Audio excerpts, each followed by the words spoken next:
This is still the ballot right here on News Central TV. Our rolling coverage of today's election, voting in 3 states of Nigeria where off-cycle elections have been holding, and of course to elect the governors of these states. Imo State, Kogi State and Bayelsa State. Dashen and myself have been here, of course, taking you through the analysis and reports from our correspondents on the field, analysis, of course, from our guests in the studio and those joining us via Zoom. Isn't quite interesting, Dashen? Yeah, it has been quite interesting, yes, having to, give the viewers what they have been desperately looking for, talking about, live coverage and all that. And in some polling units, we actually heard that collation has already started. And, we're waiting to see what happens before the end of day. Yes, indeed. For instance, I'm sure in Imo State we have some polling units where voting ended around 2:30 p.m. Yes, but standing by, Onyinyechi has been in our data room putting together the numbers, crunching those figures, and she has some stats for us today. Onyinyechi, it's good to have you. Take it away. What figures and what stats do you have for us? It's nice to be here once again for the off-cycle election battles. Yes, it's time to go to the numbers, the facts, the figures in the data room. It's the off-cycle election. You can call it off-cycle or off-season election in Nigeria. These are states who do not take part in the general gubernatorial election for March 2023 when the election was conducted. And remember that this year we had also the presidential election in February 2023. I am Ogu-Obaroh. Time to take you through the facts and figures. Now, we're going to be comparing a lot at this time for the election ongoing in 3 states. This is the first time we're having the off-cycle election in 3 geopolitical zones, from the north-central Kogi State, from the south-south Bayelsa State, and from the southeast Imo State. So it's a history-making off-cycle election time right now. And we've got a lot of questions to answer concerning these off-cycle elections where 2 incumbents will be in the running. Of course, they were not originally elected before now, but they will be in the running to get re-election into the governorship seat. And we've got 3 ladies, 3 women in the running, part of the candidate. Over 50 candidates were running for a post, a seat in the different state, in Imo State, in Bayelsa State, and in Kogi State. Now let's run down to the numbers. Now looking at the screen right now, we're taking you through 2019 presidential election and 2023. We're looking at the voter turnout. Now a lot had concerns about if there will be apathy, especially in Imo State, where 15 out of the 27 local government areas, there are fears that there will be apathy there due to the insecurity situations around there. And also in Kogi State, we hear of a lot of violence there, pockets of violence in different local government areas. We're beginning to hear them on social media right now. But let's take you through the numbers from 2019 presidential election and 2023. Now, Bayelsa State, Kogi State, and Imo State, you could see the biggest drop was in Bayelsa State. 20 points dropped from 36.4 in 2019 to 16.4 turnout in 2023. So Bayelsa had a 20-point drop in voter turnout. Kogi State are not left out. They've got 9-point drop from 33.6 in 2019 to 24.6 in 2023, while Imo State had the lowest drop in voter turnout, 23.9 in 2019, 19.8 in 2023, which was 4 turnout. Now we're looking at the governorship election in 2019 from Kogi and Bayelsa.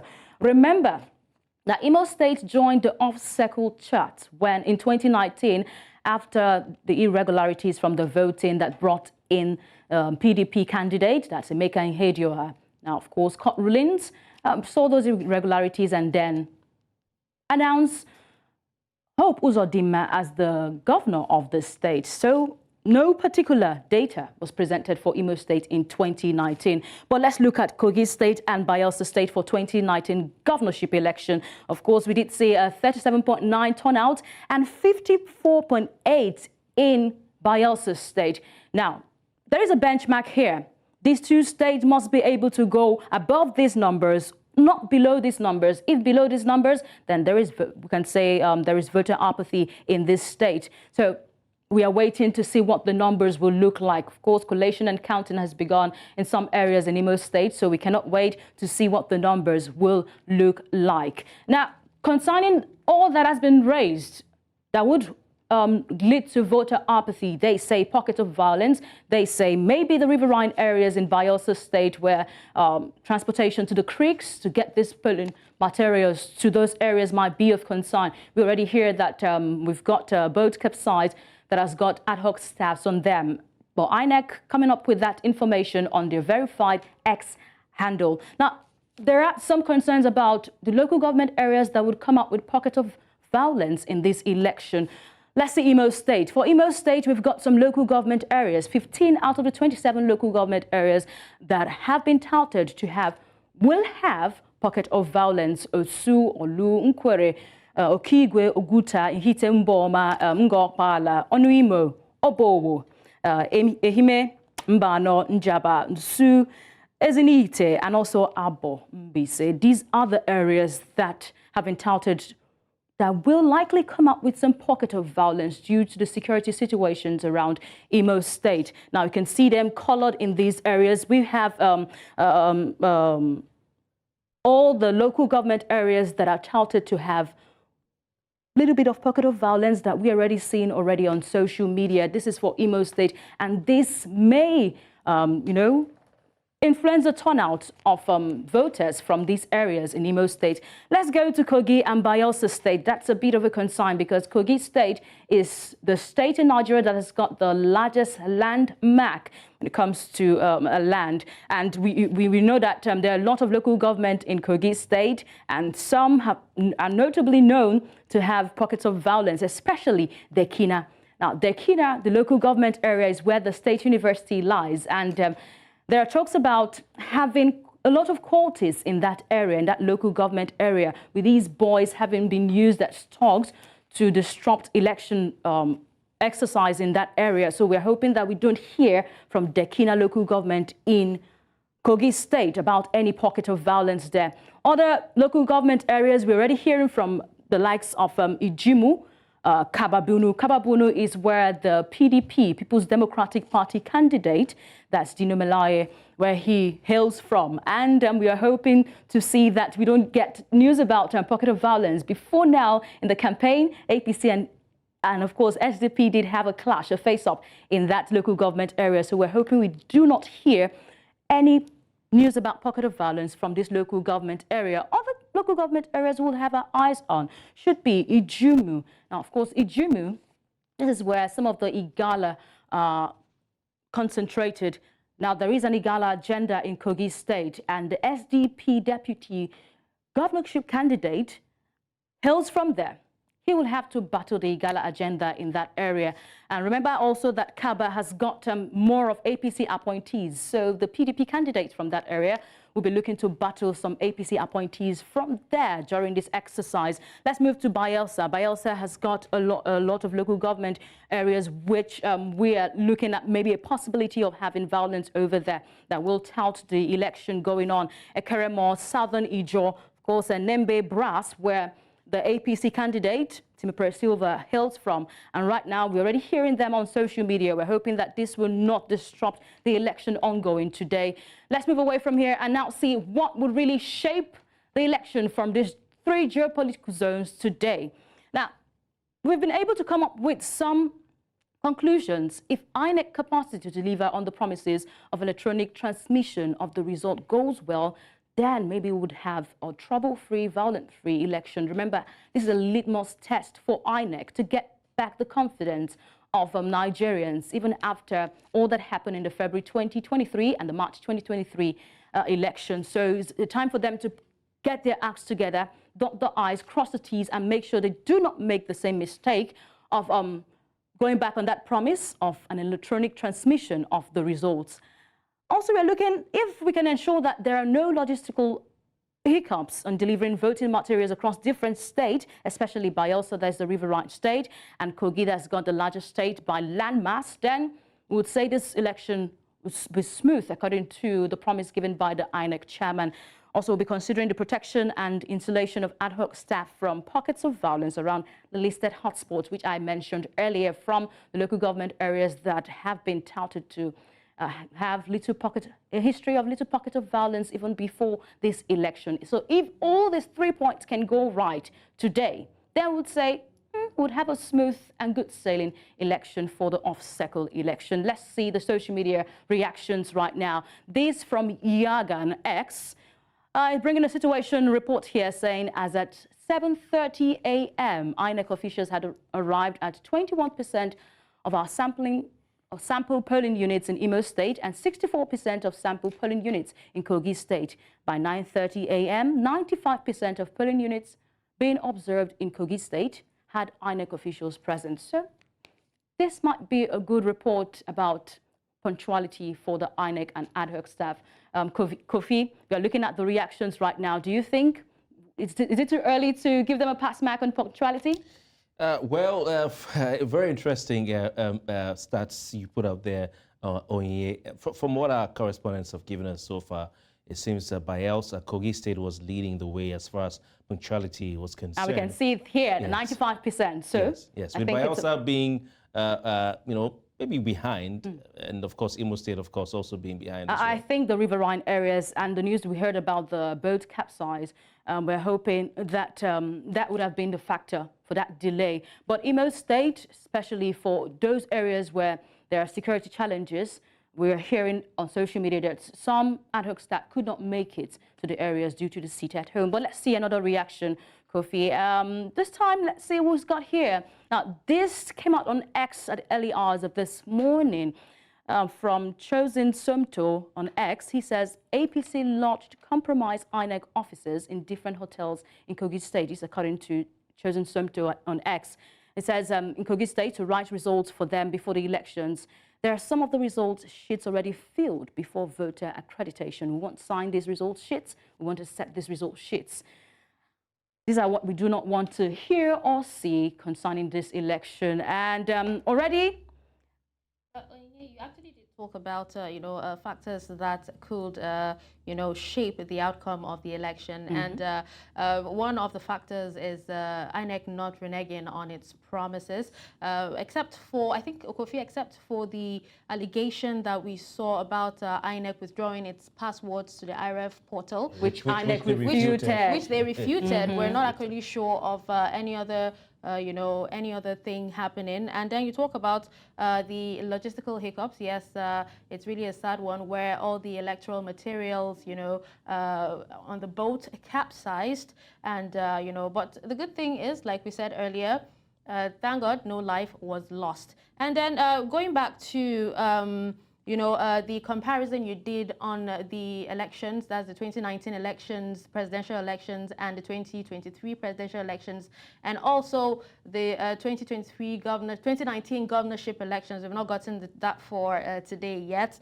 Now, it actually seems that like the governorship elections actually got more people, more electorates coming out to vote as compared to the presidential elections. And I actually wish we had like an analyst to actually talk about or tell us what could have been the reason. Why come out to vote for your state governors, as opposed to, coming out in mass to vote for the president? But the truth about this is a lot of candidates have been able to stick with their identities. Now, of course, the election this period for this year has been all about where you're from, what do you represent? And I think it's really sticking well with electorates as they go to exercise their franchise at this off-cycle election. But we'll be waiting to hear from INEC. But what did INEC say? What did they say about these already filled sheets from their ad hoc staff? They came up with they came up with a memo saying the Independent National Electoral Commission by also State Office commenced the movement of personnel and electoral materials to the registration area centers on Friday, 10 November 2023. However, we wish to confirm that the boat, this is about the boat capsizing. This is their statement about the boat capsizing. Said the boat carrying election personnel to registration area 7, Koluma in southern Niger local government area capsized. Fortunately, no life was lost, as you did say, Dashen, as the election personnel numbering 12 and the boat operator were rescued. We however lost our result sheets, power banks, and luggage containing personal effects of the staffs. Now, I did say so. It would be a challenge to as how INEC could be able to transport the ad hoc staffs to this river, to the creeks, riverine areas in Bayelsa State. And here we are seeing that with this confirmation. Now let's look at this reaction here from _underscore on X. It says, INEC officials, security personnel and electorates are absent at polling unit 007, Iheme Ward, Idiato local government area of Imo State due to the forced sit-at-home order by the IPOB terror group. It say 15 out of 27 local government might likely face this. And here, a confirmation from that tweet, Dashen. All right, we just reminded me of a report by Chinwe Ogele, who is in Imo State, where she said that some electorates did not come out to vote in the polling unit that she was at that moment because they were afraid of the insecurity situation, and they've been asked to sit at home. And just to quickly take us back to what you said about, or the data you actually gave about the hotspots for violence, if we can go back to that infograph. You talked about in Bayelsa State, you mentioned a few places that are hotspots for violence, and we can actually confirm that Nembe, yes, Nembe, there's actually, I wouldn't say, yeah, well, something actually happened. I wouldn't say if it's actually violence, but even the governor of Bayelsa State did come out to say that PDP members were chased out of their communities in Nembe, and they escalated the whole issue to INEC, you know, so that something can be done about it. And also in southern Ijaw, we actually got reports of suspected thugs who invaded polling units and also seized ballot boxes and even, shot their guns in the air. And also in, southern Ijaw in, is it Sagbama? Yes, Sagbama, I think, yes, okay. Sagbama, yes, those places. So there's actually confirmation of violence in these places. Yes, confirmation of violence. I did say that we had to look ahead and notice that these are areas that have been known to have pockets of violence in their Guba election for a long time. And now we're confirming that Manembe, Southern Ijaw, Brass, Sagbama, Kolokuma, Opokuma, and Ekeremo from Bayelsa State. All right, let's also check out other reactions here from at Anthony Ehilebo. Of course, on X, it says, I hear one of the guys in this video is the chairman of Igalamela local government area. Why would elections be about violence? Shame, shame. This is in Kogi State. We've not confirmed this, but this is, making the rounds on social media, and we're hoping that security personnel around there will be able to get something done about that. But here, the next reaction here from Civic Hive on X says, reports on ground at Ukibo Ward, Ogori, Mangogo local government area shows an unidentified person showed up with an allegedly pre-filled result sheet. The man was apprehended alongside a huge sum of cash, which we did see there. Let's go through to another reaction and see if we can have Dashen and Kofi, comment about that. Let's see another reaction here from social media. Yes, here a bit of situation report from J Heki 33 on X. It says time 8 a.m. location polling unit 0336 Nagati Farm Center, Adabi local government area in Kogi. It says update, INEC officials are setting up, although there is no voter around yet. We will commence at 8:30, quote. An INEC official did say. I said maybe it's not too early to give them a pat smack, but here INEC officials are already there, but no voter on ground to exercise their franchise. All right, this is where we have to call it a wrap on the data room. I'll be coming back with more, of course, as updates unfolds. Remember that we've got our correspondent in Imo State, Kogi State, Bayelsa State, bringing us live feeds about the off-cycle election here on News Central TV, the Ballot. Onyinyechi Obaroh. Kofi, Dashen, take over. Yes, Onyinyechi, it's been quite interesting. You've dazzled us with the data and, of course, the fact that we have all these subplots playing out in different states, and I think the data room is an engine room for this election, and of course giving us a lot of variety and the necessary information we need to have in order to understand the elections. Thank you very much for your time. We look forward to more information from the data room on Ogu-Obaroh. Thank you so much. All right. Indeed, we have, as we were getting the information from Ogu-Obaroh, Sharon, who is of News Central. Yeah. Yes? Deshewa. Shewa. Okay, yes. Sorry about that.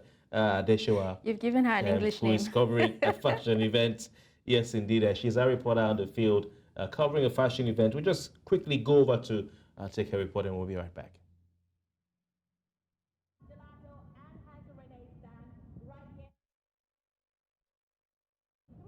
All right, so you're looking to get a GT card. Yes, I said so, an instant card, self-service. Yeah, well, you don't need to worry anymore.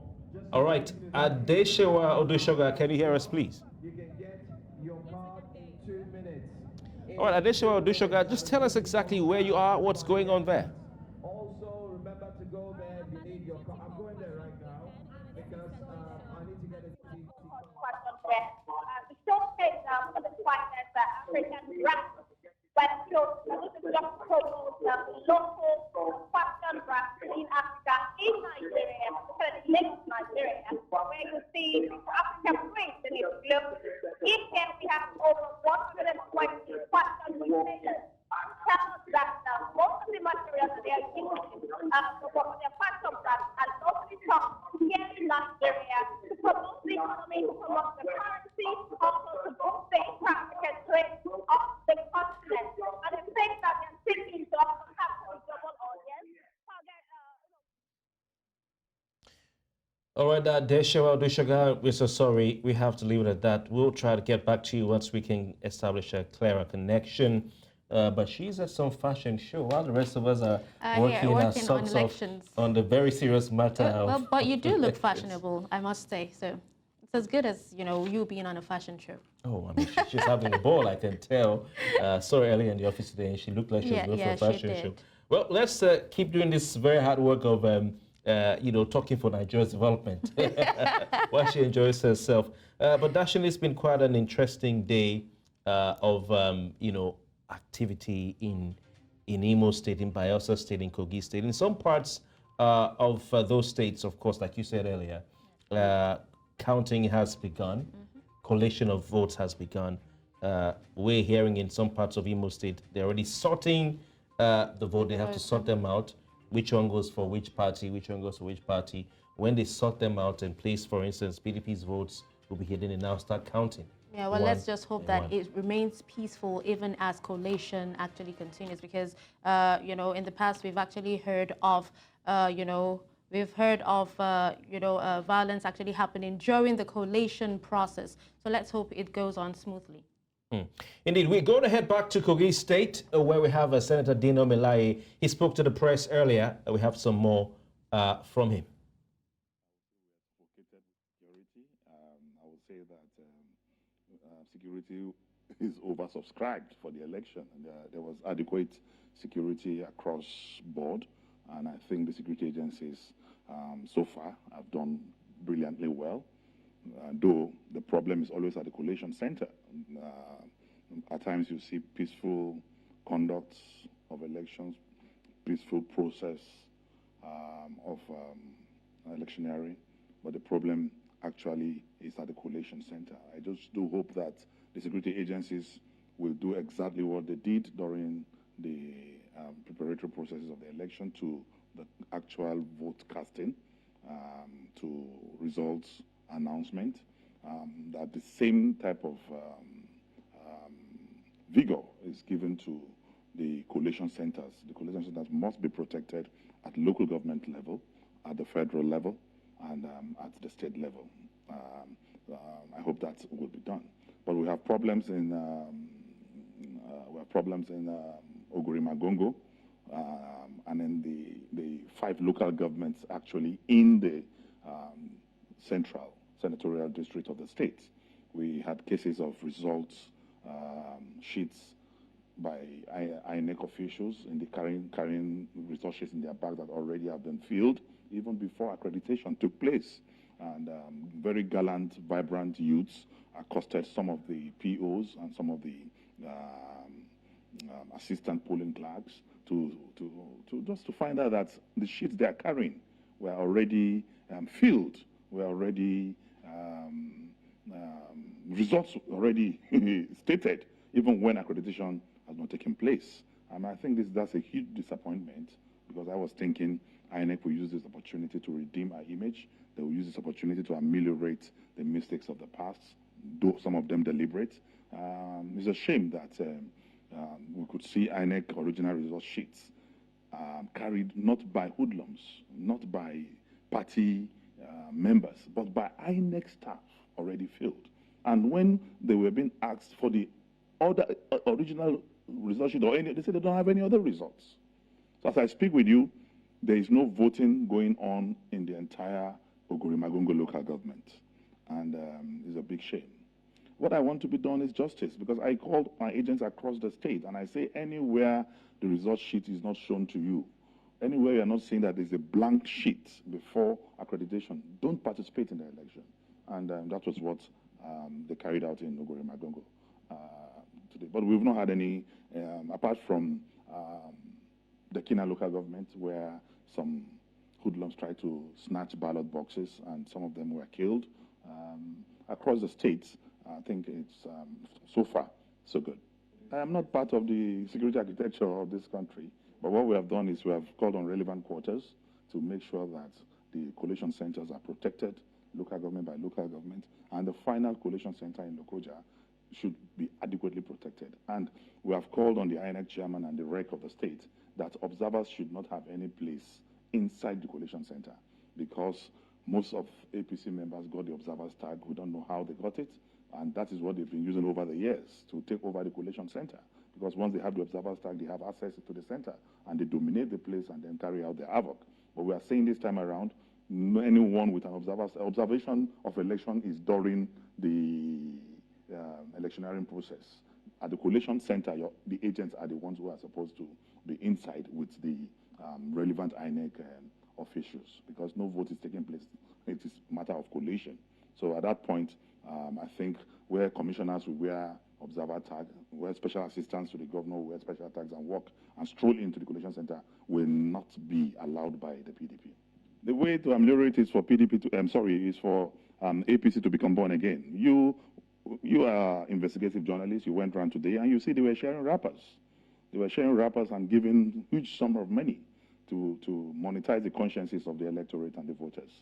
The way to do it is for Nigerians to become born again, is for us to have an attitudinal change. If we want to change this country, it starts from individuals. So every one of us must either walk in the light of creative altruism or we perish in the darkness of destructive selfishness.